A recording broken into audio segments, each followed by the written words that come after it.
بسم الله الرحمن الرحيم أحل لكم ليلة الصيام الرفث إلى نسائكم هن لباس لكم وأنتم لباس لهن علم الله أنكم كنتم تختانون أنفسكم فتاب عليكم وعفى عنكم فالآن باشروهن وابتغوا ما كتب الله لكم وكلوا واشربوا حتى يتبين لكم الخيط الأبيض من الخيط الأسود من الفجر ثم أتموا الصيام إلى الليل ولا تباشروهن وأنتم عاكفون في المساجد تلك حدود الله فلا تقربوها كذلك يبين الله آياته للناس لعلهم يتقون أعوذ بالله السميع العليم من الشيطان الرجيم بسم الله الرحمن الرحيم الحمد لله رب العالمين وبه نستعين وصلى الله على محمد وأطهاره الطاهرين وعلى الله دائم أجمعين من الآن إلى قيام يوم الدين آمين رب العالمين. Allah subhanahu wa ta'ala nous dit dans son livre sage: il vous est permis la nuit du jeûne d'avoir des rapports avec vos femmes. Elles sont un vêtement pour vous et vous êtes un vêtement pour elles. Allah sait que vous êtes porté préjudice à vous-même, ou bien que vous faisiez du mal à vous-même. Il a agréé votre repentir et vous a pardonné. Maintenant, ayez des rapports avec elles et cherchez ce que Allah a prescrit en votre faveur. Mangez et buvez jusqu'à ce que je distingue pour vous le fil blanc de l'aube se distingue du fil noir, de l'aube du fil noir, puis jeûnez complètement jusqu'à la nuit suivante. Ou bien ensuite achevez le jeûne jusqu'à la nuit. Et n'ayez pas de rapport avec elle pendant que vous êtes en retraite pieuse dans les mosquées.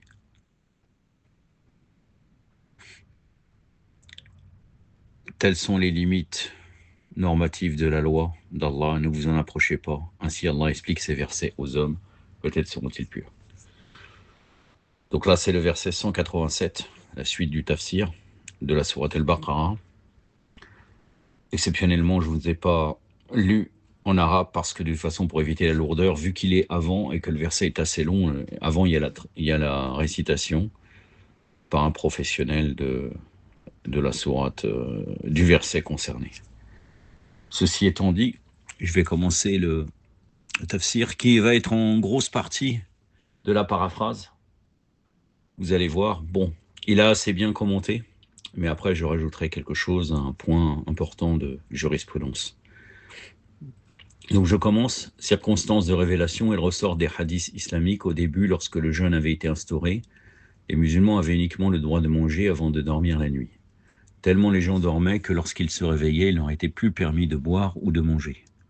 Et ce moment, le rapport sexuel avec les femmes de jour comme la nuit, pendant le mois de Ramadan, avait été totalement interdit. L'un des compagnons du prophète, sallallahu alayhi wa alayhi, nommé Mat'am ibn Jubair, qui était un homme faible et qui jeûnait malgré son état, était rentré à son domicile lors de la rupture du jeûne.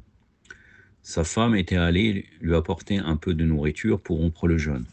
Mais comme il était très fatigué, le sommeil l'emporta. Lorsqu'il se réveilla, il dit « Je n'ai plus le droit de rompre le jeûne » Il dormit dans cet état et le matin, en état de jeûne, il était venu pour creuser la tranchée de Khandaq.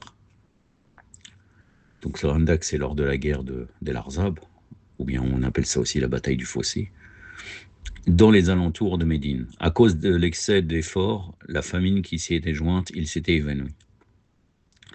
Le prophète sallallahu alayhi wa sallam vint près de lui et lorsqu'il vit son état, il était particulièrement touché et un groupe de jeunes musulmans qui n'avaient pas la capacité de se contrôler entretenaient les rapports sexuels avec leurs femmes. Là, il dit un groupe de jeunes, mais en réalité, il y a une très très grande majorité de soi-disant les compagnons, c'est prouvable à travers les textes, qui avaient des rapports. Hein. Il y a même certains qui avaient des rapports même dans la journée. Donc une transgression claire des préceptes coraniques. Et là, donc, après, le verset de la permission aux musulmans tout au long de la nuit d'avoir des rapports, de manger, de boire, de faire les rapports sexuels avec leurs femmes fut révélé.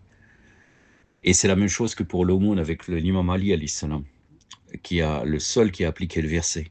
C'est-à-dire qu'il y a une désobéissance claire, et Allah, azza wa jalla, après, adapte certaines lois, bon, il avait déjà prévu, mais pour démontrer qu'en fait, il n'applique pas. Regardez ce fameux compagnon, qui finalement, il a quand même jeûné, il est tombé évanoui, il a appliqué le règlement divin. Alors que normalement, on nous demande, les musulmans, on nous demande d'être soumis. Là, ils avaient le prophète devant eux, ou même pour d'autres, les imams, alayhi salam, et ils faisaient l'inverse. Et donc l'aumône, le verset, il y a un autre verset dit, lorsque vous voulez vous entretenir avec le prophète, sallallahu alayhi wa sallam, faites l'aumône. Il n'y avait personne qui appliquait cela. Allahu Akbar. Personne, mis à part l'imam Ali, alayhi salam. Et après, il leur a dit, vous n'êtes pas obligé de le faire. En gros, d'une manière générale, c'est-à-dire que cette loi a été abolie par le Saint-Coran, par Allah azza wa jalla. Donc là, c'est la même chose. Ils avaient des rapports sans aucune honte, ils n'appliquaient pas. Vraiment, c'est très lamentable. Donc le commentaire, maintenant, là, c'est vraiment la paraphrase, vous allez le voir. Il faut savoir que ce récit avec Mut'am ibn Jubair est relaté aussi dans les sources des Mukhalifines et dans les sources chiites. Comme nous l'avons dit, en ce qui concerne les circonstances de révélation au début de l'islam, les rapports sexuels avec les femmes étaient totalement interdits le jour et la nuit dans le mois de Ramadan. Il en était de même pour le fait de manger et de boire après avoir dormi. Peut-être cela a été une épreuve pour les musulmans et aussi une sorte de préparation à accepter la législation du jeûne. Le verset à commenter comporte 4 jugements islamiques au sujet du jeûne et de la retraite spirituelle. Tout d'abord, il est écrit « Durant les nuits du mois de Ramadan, les rapports sexuels avec vos femmes vous sont permis. » بعد أعوذ بالله السميع العليم من الشيطان الرجيم حُلِّلَ لكم ليلة الصيام رفعت إلى نسائكم. Ensuite, Allah évoque la philosophie de ce sujet. Vos femmes sont une couverture pour vous et vous êtes une couverture pour elles, ou bien un vêtement.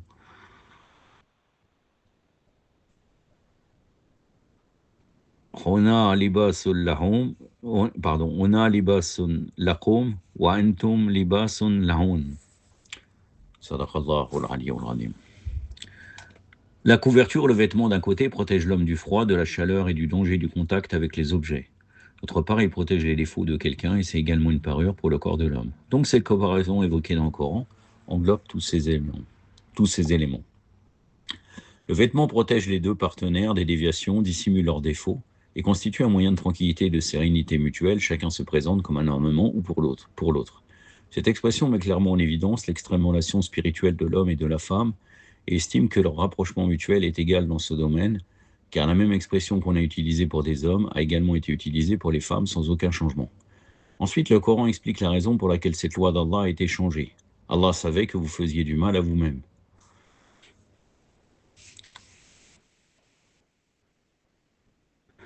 Alimullah annakum kuntum tartadun anfusakum. Et vous posiez parfois cet acte interdit, Allah vous a pardonné et vous a gracié. Fataba alaykum wa afa ankum.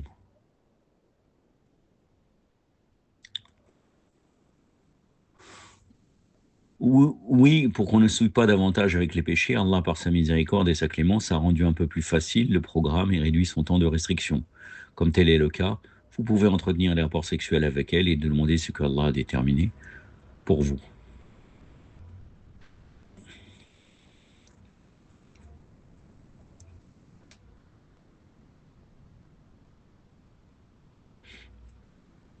En effet, cet ordre ne signifie pas une obligation, mais plutôt une permission, après l'interdiction qu'on appelle dans le langage des spécialistes en sens de principe de déduction des lois islamiques, quelque chose qui suit le danger, c'est la preuve que cela est permis.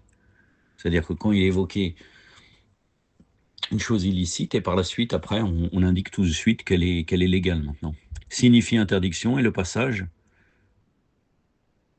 c'est-à-dire que le passage qui dit « maintenant, ayez des rapports avec elle », c'est la preuve que cela est fermé.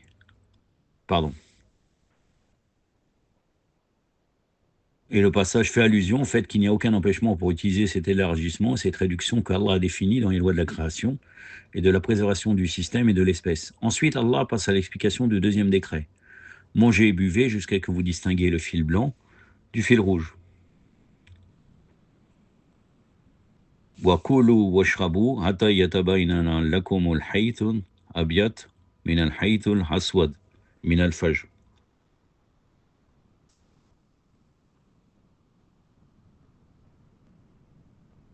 Ainsi, les musulmans avaient le droit de manger et de boire tout au long de la nuit. Mais dès que l'aurore commençait à se pointer, ils devaient s'abstenir. Ensuite, Allah passe à l'explication du troisième degré. Ensuite, achever le jeûne jusqu'à la nuit. Pour revenir, j'ai fait 2 vidéos, notamment une vidéo qui analyse et qui compare avec le jugement des Mukhalifin sur les temps de la prière. Si vous voulez revenir sur ça, vous allez voir scientifiquement qu'est-ce que le fil blanc du fil noir. Vous pourrez y revenir. C'est l'aube nautique, théoriquement. Normalement, c'est cela. On peut le distinguer. D'ailleurs, après, il va parler du fajr mensonger. C'est largement démontré par la suite, dans la suite du commentaire. Ensuite, Allah passe à l'explication du troisième degré. Ensuite, achever le jeûne jusqu'à la nuit.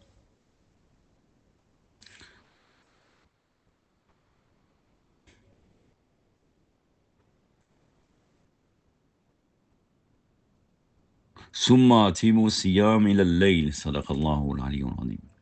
Ce verset est une précision en ce qui concerne l'interdiction de manger, de boire ou de faire des rapports sexuels en journée pour ceux qui observent le jeûne. Cela marque également le début et la fin du jeûne qui va de l'apparition de l'aube et s'arrête la nuit. Et enfin, Allah passe au quatrième degré. Lorsque vous êtes en retraite spirituelle dans les mosquées, ne faites pas les rapports sexuels avec vos femmes. Exposer ce décret apparaît comme une exception pour les degrés précédents, car lors des retraites spirituelles, dont la durée minimale est de 3 jours, les gens jeûnent. Mais durant cette période, ils n'ont pas le droit d'entretenir des rapports sexuels avec leurs femmes le jour, encore moins la nuit. À la fin du verset, Allah évoque les décrets précédents, ces termes, telles sont les limites d'Allah, ne vous y approchez pas. Tilka hudud Allah, fala taqrabuha.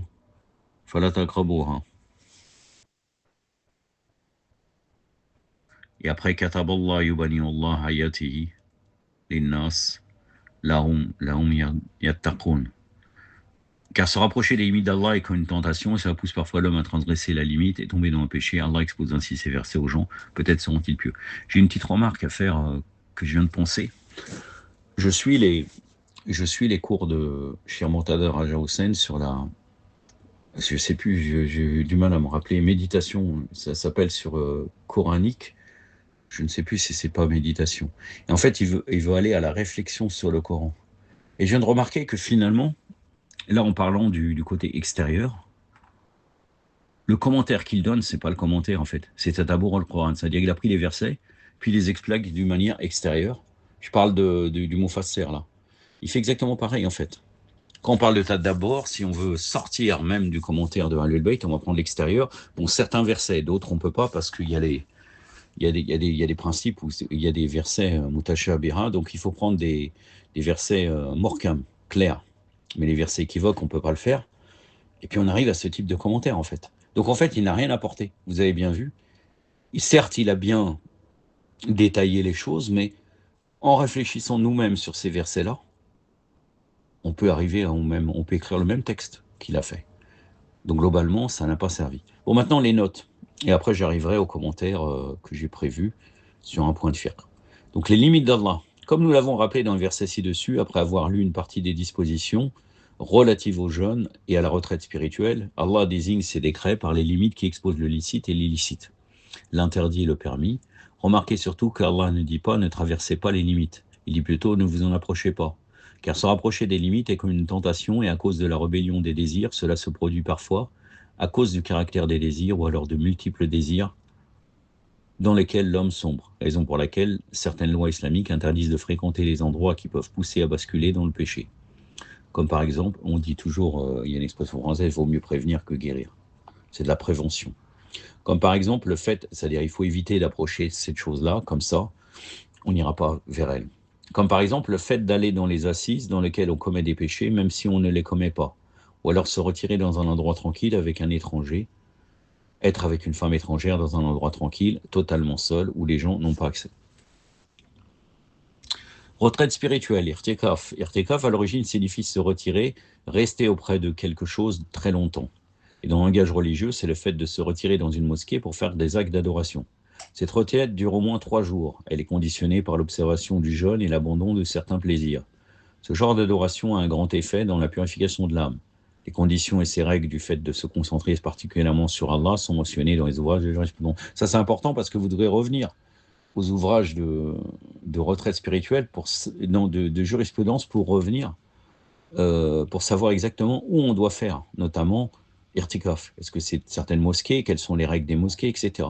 Ça, vous pouvez revenir, notamment en français, nous avons Shari al-Islam de Banqi al-Ali, qui est largement détaillé cette problématique de retraite. Et en réalité, pour la France et l'Europe, c'est très très dur d'appliquer toutes les conditions de l'irtikaf pour pouvoir se retirer, de par le fait des caractères des mosquées.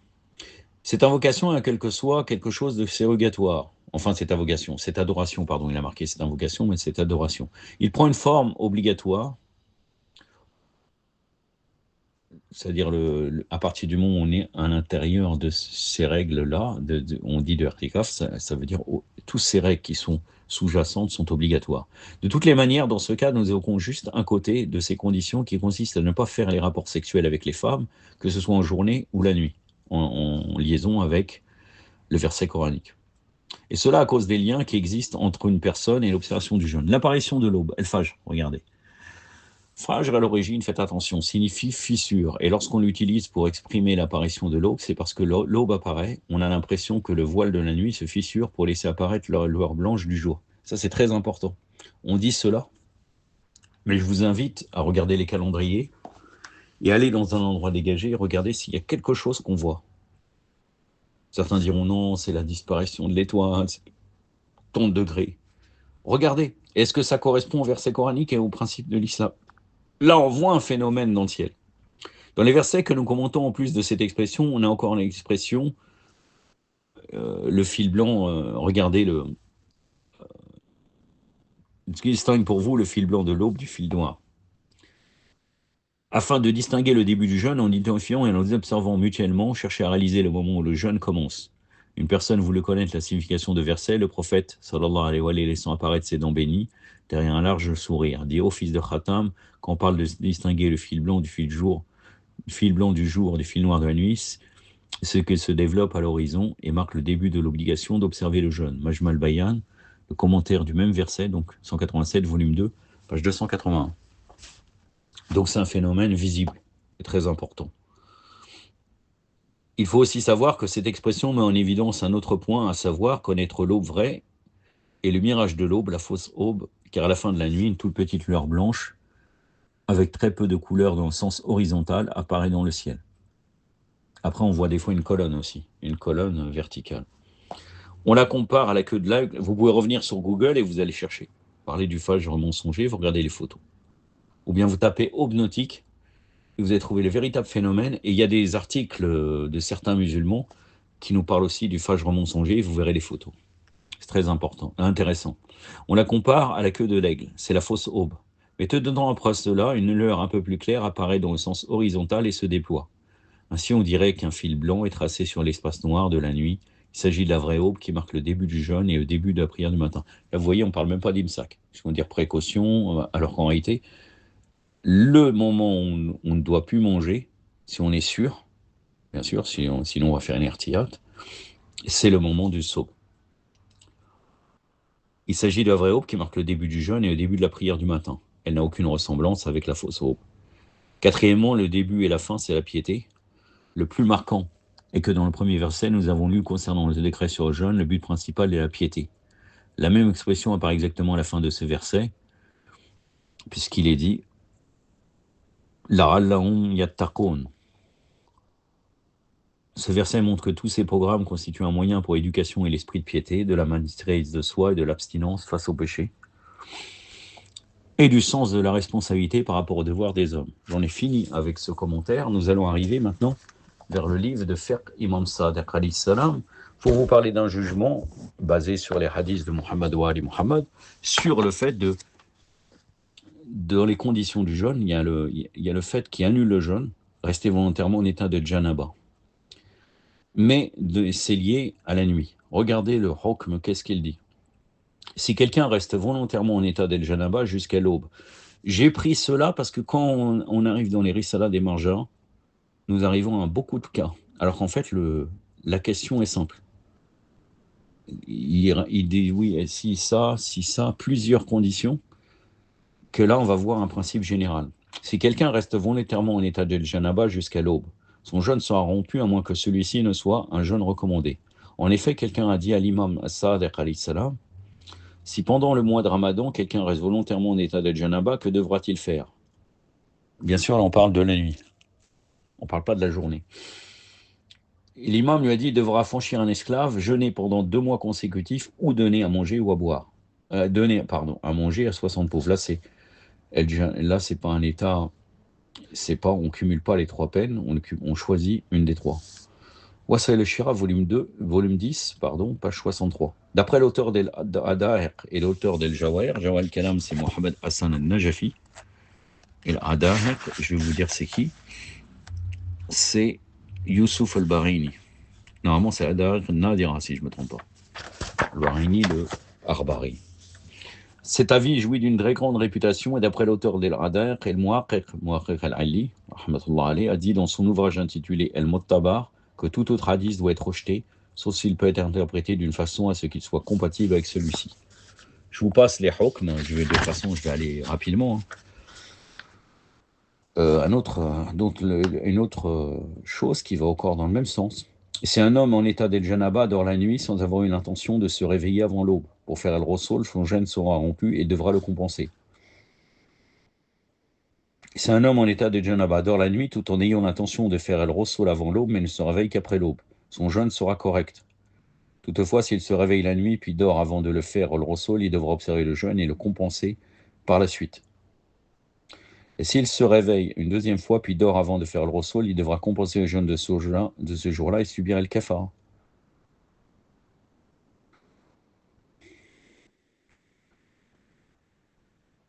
La preuve pour cela est le hadith où l'imam Sadiq alayhi salam a dit, si tu te retrouves en état de janaba au début de la nuit, tu pourras dormir, mais à condition que tu aies l'intention de te lever avant l'aube pour faire el rosol. Et si tu dors jusqu'au matin, tu n'auras pas besoin de compenser le jeûne, parce que c'était pas volontaire.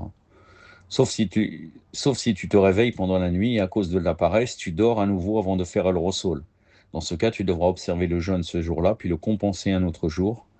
Et si tu dors tout en ayant l'intention de ne pas te lever avant l'aube, tu devras compenser le jeûne et subir el kafara, c'est-à-dire jeûner pendant 2 mois consécutifs, affranchir un esclave ou donner à manger à 60 pauvres. El kafara, là, encore une fois, c'est choisir une des 3 peines. وصلى الله سيدنا محمد وأسرته الطاهرين والسلام عليكم ورحمة الله